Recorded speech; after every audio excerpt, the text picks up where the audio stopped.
आज हम बात करेंगे 10वीं क्लास में 1.1 से पहले जो उदाहरण आपको दिए गए हैं 4, उनकी बात करेंगे। तो पहला उदाहरण देखते हैं कि संख्याओं 4 की पावर n पर विचार कीजिए जहां n एक प्राकृत संख्या है।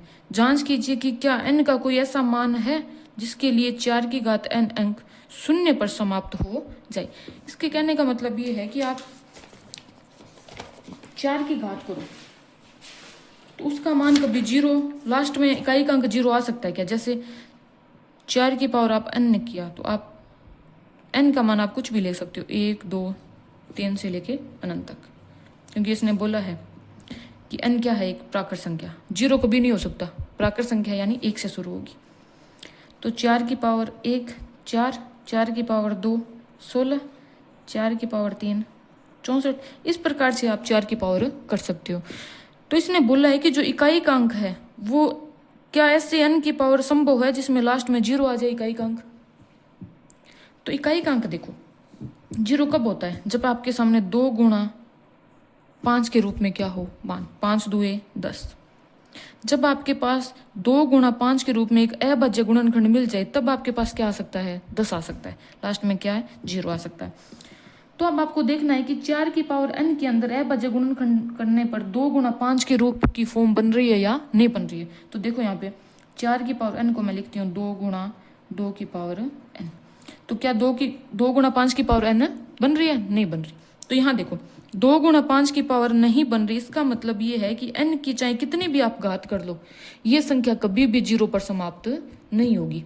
तो इस प्रकार आप देख सकते हो कि शून्य पर समाप्त होने के लिए संख्या के गुणनखंड 2 की पावर m गुणा 5 की पावर n के रूप का होना चाहिए। यहाँ 4 की पावर n बराबर 2 गुणा 2 की पावर n है, जिसमें टुकड़े 2 गुणा 5 के रूप में नहीं है। अतः हम कह सकते हैं कि 4 की पावर n कभी भी शून्य पर समाप्त नहीं हो सकती। तो अगर आपके ये बोर्ड के अंदर एग्जाम में क्वेश्चन आ जाता है तो आप इस प्रकार लिख के आ सकते हो अपने उत्तर को। ठीक है, अब बात करते हैं हम दूसरे उदाहरण की। संख्याओं 6 और 20 के अभाज्य गुणनखंड विधि से HCF और LCM ज्ञात कीजिए। आपके पास दो मान दिए, एक 6 और एक 20। देखो एक तो आपके पास 6 और एक क्या है 20, 6 और 20। ठीक है, अब देखो इसमें कि आपको अभाज्य गुणनखंड विधि से हल करना है। इसका मतलब आपको अभाज्य गुणनखंड करने आने चाहिए। और अभाज्य गुणनखंड करने के लिए मैंने पीछे एक वीडियो भी डाली, आप देख लेना, यहाँ भी हम सीखेंगे थोड़ा। तो देखो 6 है आपके पास, अभाज्य गुणनखंड करने का मतलब आपको अभाज्य संख्या पता होनी चाहिए। 2 3 5 7 11 इस प्रकार से गुणनखंड करने। तो सबसे पहले आपको 2 का देखना है, फिर 3 का, फिर 5 का, फिर 7 का, फिर 11 का। अगर किसी संख्या में 2 का नहीं जाता है तो जस्ट आगे वाली संख्या भी आपको आगे बढ़ जाना है। यहाँ देखो 6 है, सम संख्या है तो इसमें 2 का भाग जाएगा। और कहाँ तक? 3 तक। अगर आपको समझ नहीं आ रहा कि गुणनखंड सही किए तो 3 का गुणा कर लेना 2 से, हमेशा मान मिलेगा आपको 6। अब 3 में 2 का भाग नहीं जाता तो आगे वाली संख्या कौन सी है? अभाज्य 3। तो 3 में 3 का भाग जाता है कहाँ तक? 1 का, 1 तक। तो 6 के अभाज्य गुणनखंड हो गए 2 गुणा 3, 2 गुणा 3। अब आपको करने हैं 20 के। 20 सम संख्या है तो इसमें 2 का भाग जाएगा, 2 एकम 2, 0 का 0, कितने आ गए? 10। अब 10 देखो 10 भी सम संख्या है तो इसमें भी 2 का भाग जाएगा। और कहाँ तक? 5 तक। 5 में देखो 2 का भाग नहीं जाता, 3 का भाग भी नहीं जाता, किसका जाएगा? 5 का। तो 5 में 5 का भाग कहाँ तक? 1 तक। तो इस प्रकार 20 के गुणनखंड हो गए 2 गुणा 2 गुणा 5। ठीक है, अब आपको निकालना है HCF और LCM जो इम्पोर्टेंट है। तो देखो इधर HCF मैंने बोला आपको कि कॉमन जो मान होता है वो लिखना आपको। कॉमन देखो पहला मान कौन सा है? 2। तो देखो क्या नीचे वाली संख्या में भी 2 आ रहा है क्या? तो नीचे वाली संख्या में 2 है, नीचे वाले में भी कितना आ रहा है? 1 2 आ रहा है। तो दोनों 2 2 इसमें क्या हो गए? कॉमन। तो 1 2 क्या निकाल लेंगे? बाहर। अब आगे देखो क्या है? 3। क्या नीचे वाली संख्या में 3 है? नहीं है। तो और कोई संख्या क्या कॉमन दिख रही है क्या? नहीं है। तो आपका HCF कितना हो जाएगा? 2। अब आपको निकालना है LCM। LCM में आपको एक ट्रिक अपनानी है कि सबसे जो ज्यादा गुणनखंड हुए हैं वो उतार लेने हैं नीचे। सबसे ज्यादा गुणनखंड इसके हैं 5 उतार लिया। अब आप देखो कि ऊपर में जो संख्या है, ऊपर वाले गुणनखंड में दूसरे में, उसके अंदर कौन सी संख्या ऐसी रहेगी जो आपने नीचे नहीं उतारी है। देखो ऊपर क्या है, 1 2 है, तो 1 2 तो आ गया नीचे, इसका मतलब ये वाली संख्या अब आपको नहीं उतारनी। आगे क्या है, 3, 3 का नीचे आ गया क्या, नहीं आया, तो ये उतार दो नीचे, गुणा में 3। तो ये क्या है आपका LCM, ठीक है। और इनका गुणा करोगे तो कितना आएगा, 60, कितना आएगा 60, ठीक है। और गुणा में 1 भी लिखना है यहाँ पे, गुणा में 1, ठीक है। तो कितना मान आएगा, 60। तो इस प्रकार आप HCF और LCM निकाल सकते हो। अब आगे बात करते हैं हम तीसरे उदाहरण की। तीसरे उदाहरण में भी आपको क्या निकालना है, अभाज्य गुणनखंड विधि द्वारा 96 और 404 का HCF ज्ञात कीजिए और फिर बाद में आपको ज्ञात करना है LCM। यहाँ देखो सबसे पहले अभाज्य गुणनखंड करने हैं, तो 96 के अभाज्य गुणनखंड करो।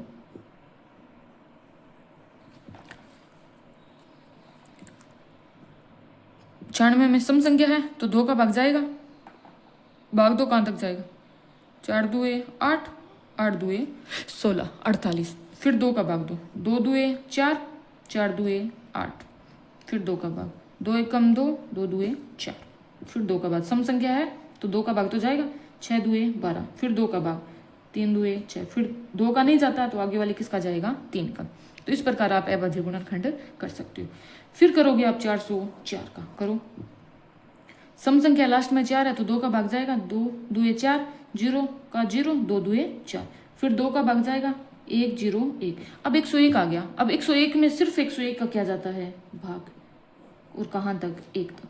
तो यहाँ देखो 96 का जो अभाज्य गुणनखंड है वो हुए हैं 2 गुणा 2 गुणा 2 गुणा 2 गुणा 2 गुणा 3, और 404 के हुए हैं 2 गुणा 2 गुणा 101, ठीक है। अब HCF निकालना और आपको LCM निकालना है। HCF में तो सबसे छोटी घात यानी कॉमन मान 2 इसमें भी है और इसमें भी है, तो 1 2 उतार लिया। दूसरा 2 देखो, इसमें भी है और इसमें भी है, तो 1 2 और उतर जाए। क्या और कोई संख्या नजर आ रही है जो कॉमन है दोनों में? इसमें 2 2 थे, इसमें भी 2 2 है, 3 और है, लेकिन नीचे वाले में नहीं है। तो कॉमन कितने हैं, सिर्फ 2 2, तो कितना आ जाएगा, 4।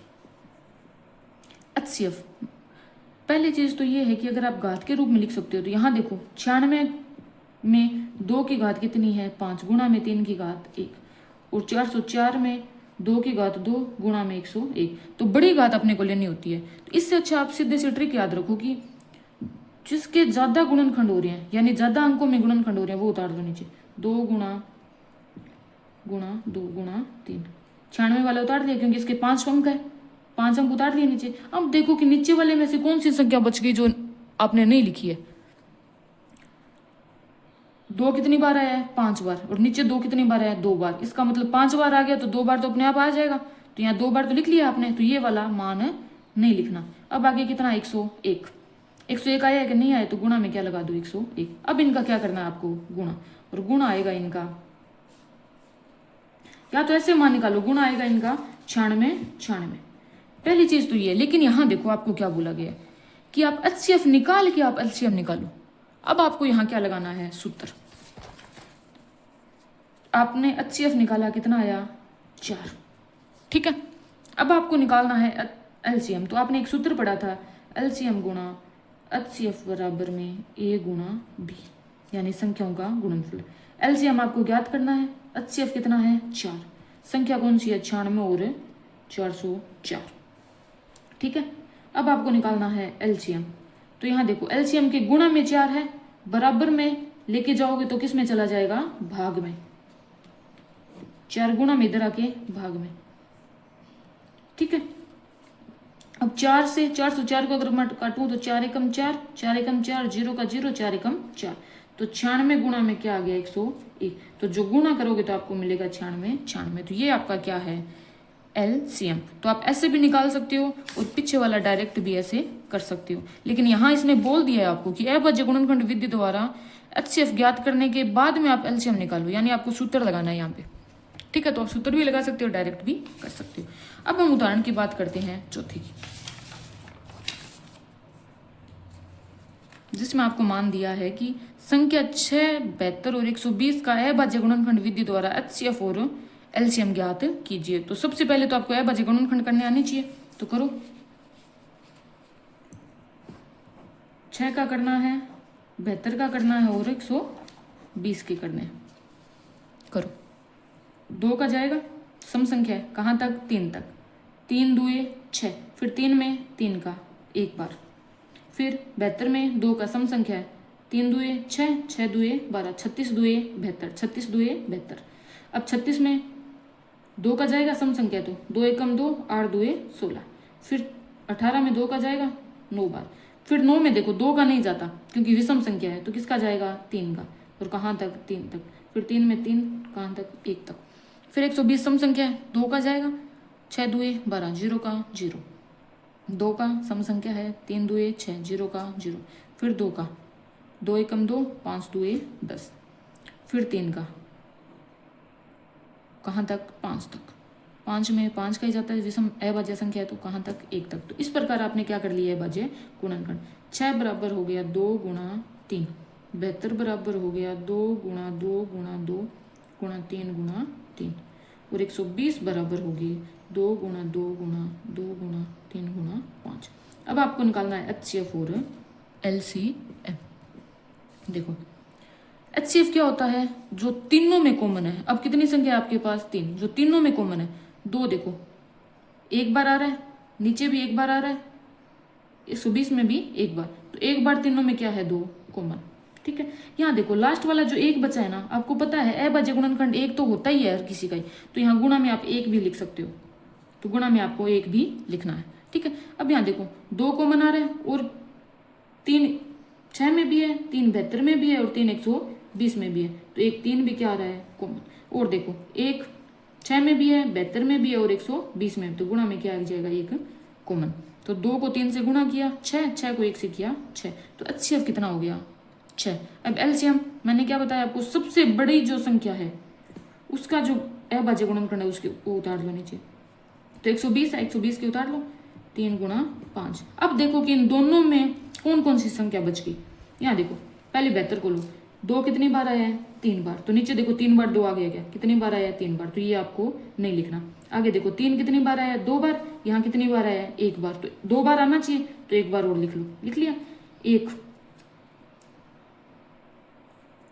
लास्ट में कितना है? 1, तो 1 को भी आप लिख सकते हो, मैंने यहाँ लिखा नहीं है। ठीक है, अब देखो ऊपर 2 कितनी बार है? 1 बार, आपने कितनी बार उतार दिया? 3 बार, तो ये 1 बार नहीं उतारना, 3 आ गया, 1 भी आ गया, तो ये आपका क्या है? LCM। क्या है? LCM। और गुणा करोगे तो कितना आएगा? 360। तो इस प्रकार आप क्या निकाल सकते हो? HCF और LCM। ठीक है, तो यहाँ तक हमने बात की उदाहरणों की जो 1.1 से पहले थे। ठीक है, तो आप स्क्रीनशॉट भी ले सकते हो इनका अच्छे से। मैं एक बार दोबारा आपको दिखा देती हूँ अगर आप स्क्रीनशॉट लेना चाहते हो। तो सबसे पहला जो उदाहरण है वो ये है आपका 4 की पावर n वाला। दूसरा उदाहरण ये है 6 20 के अभाज्य गुणनखंड करने हैं। ठीक है, दूसरा ये है, तीसरा ये है। अभाज्य गुणनखंड विधि द्वारा आपको 96 404 का HCF और LCM निकालना है, तो आप स्क्रीनशॉट लेके भी देख सकते हो बाद में। और ये है आपके पास उदाहरण चौथा, इसका भी आप स्क्रीनशॉट ले सकते हो। तो इस प्रकार हमने क्लास 10 के 1.1 से जो पहले उदाहरण थे 1 से लेके 4 तक उनकी बात की है। तो आप इनको एक बार दोबारा से पढ़ना, और कोई समस्या आती है तो कमेंट करके ज़रूर बताना, हम आपकी वो समस्या सोल्व करने की कोशिश करेंगे। ठीक है।